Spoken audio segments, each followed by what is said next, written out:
Gracias, como le platicamos al inicio del programa, está con nosotros el maestro Jorge Lara. Usted lo conoce muy bien, un experto en asuntos de política internacional y además de asuntos también, pues que tienen que ver con la justicia. Maestro Jorge Lara, bienvenido. ¿Qué tal, Ricardo? Un gusto como siempre. Maestro, pues acabamos de ver una situación que alarmó a México, alarmó al mundo y tiene que ver con la expropiación que decreta el presidente mexicano López Obrador a una parte de lo que se conoce como el Grupo México, sus inversiones en materia ferroviaria. ¿Frente a qué estamos, maestro Jorge Lara? Bueno, pues estamos frente a un caso bastante delicado de uso de las instituciones ya de una manera muy preocupante. A mí me preocupa que estando en medio de una circunstancia que por lo demás puede ser eh, entendible, de intereses del gobierno mexicano frente a una empresa particular, a propósito, por ejemplo, de la consolidación del tren transísmico, que es un proyecto que se ha pensado durante muchísimo tiempo, durante muchas décadas, pero que ahora se haga este tipo de golpe, sobre todo utilizando la fuerza militar de los efectivos de la Marina.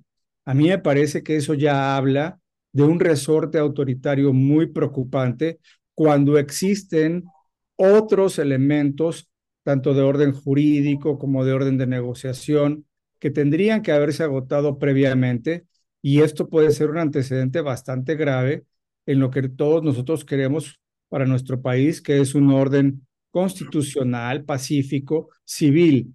No, aquí ya vimos que la impaciencia del presidente ya llega a estos límites de un escenario de una consolidación del militarismo en nuestra sociedad, incluso en detrimento, incluso en riesgo de las propias Fuerzas Armadas y sus tareas primigenias. Por lo demás, entiendo que hay negociación entre la empresa, el gobierno, y eso nunca se tuvo que haber detenido.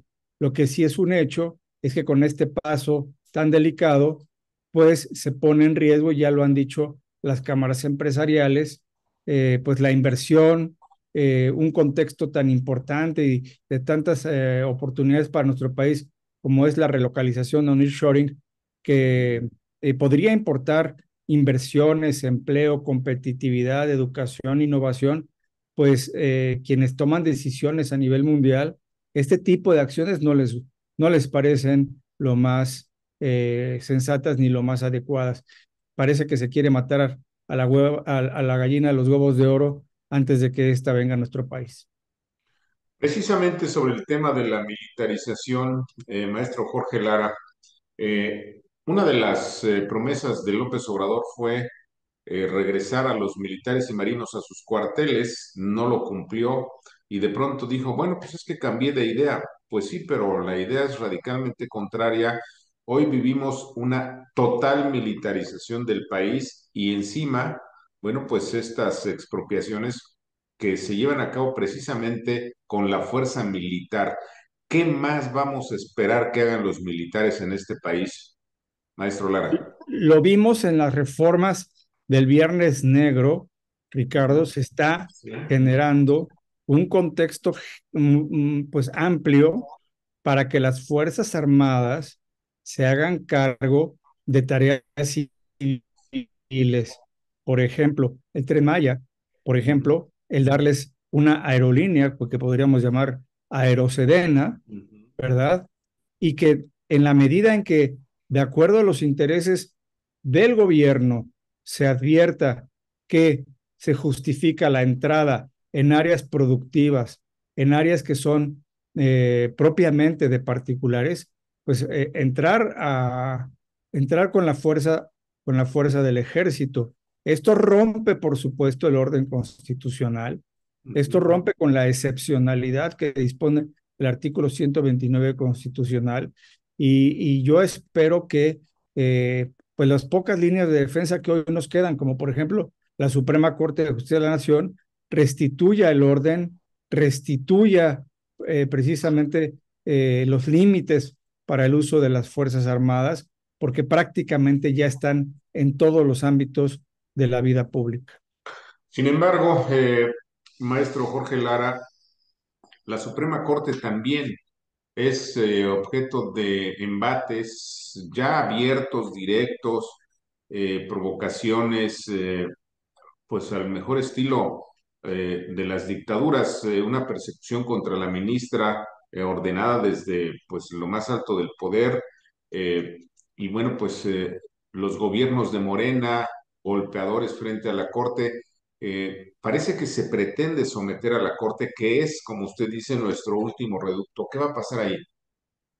No, definitivamente todas estas acciones son objeto de censura, incluso están contempladas en los tratados internacionales como acciones prohibidas, en términos de que limitan la autonomía jurisdiccional, que es uno de los principios más importantes, uno de los pilares de la división de poderes. Se están generando incluso actos de intimidación que pueden calificarse, Ricardo, como actos de tortura. Así lo dispone la ley de tortura. Cualquier acto de intimidación con la finalidad de menoscabar a la capacidad de las personas y su integridad son actos de tortura. Me parece que esto también debe ser objeto de investigación para sancionar a quienes están pasándose ya de lo que podría ser expresiones públicas, sobre todo cuando sabemos que no son ni siquiera expresiones públicas espontáneas, como lo vimos el fin de semana, Ujú. ya pagadas, patrocinadas por un gobernador, ¿verdad? Con credenciales tan cuestionadas respecto de su eficacia como gobernante, como es el mandatario de Veracruz, Claudia García. Entonces, ya están rayando en cuestiones proscritas por el derecho internacional, sancionables a la luz del derecho internacional y desde luego que pueden ser calificadas de actos de tortura e intimidación. ¿Dónde está, maestro Jorge Lara, por ejemplo, la Comisión de Derechos Humanos? ¿Dónde están el Poder Legislativo, que no hacen nada frente a estos embates contra la Corte? Bueno, sabemos que de la Comisión de Derechos Humanos, pues desafortunadamente no podemos hoy esperar nada. Hubo una operación de Estado para robarse la presidencia, hubo fraude en la votación de la presidencia, hubo ocultamiento flagrante de información cuando la señora Piedra había sido candidata de Morena y desde luego había requisitos de incompatibilidad y se ocultó la información de manera deliberada. Entonces la CNDH, hablando en el idioma de ajedrez, es pieza tomada, está inhabilitada totalmente y al contrario, está fungiendo a favor de los intereses del Ejecutivo. Por lo que hace el Legislativo, pues ya sabemos que no son capaces siquiera de cambiar una coma, que son capaces de vender su dignidad con tal de ser vistos por el presidente, como lo vimos en el Viernes Negro. Entonces, tenemos ahora que recurrir y que esperar la fuerza ciudadana, la expresión de los críticos, por supuesto, la Suprema Corte, los órganos constitucionales autónomos que más o menos siguen funcionando pese a todo, el propio INAI que hoy está incompleto y que por lo mismo, bueno, de manera deliberada por el propio gobierno está siendo socavado y boicoteado, pero pues hay que seguir dando la pelea, ¿verdad? Frente a Claro. este gobierno con estas pulsiones autoritarias.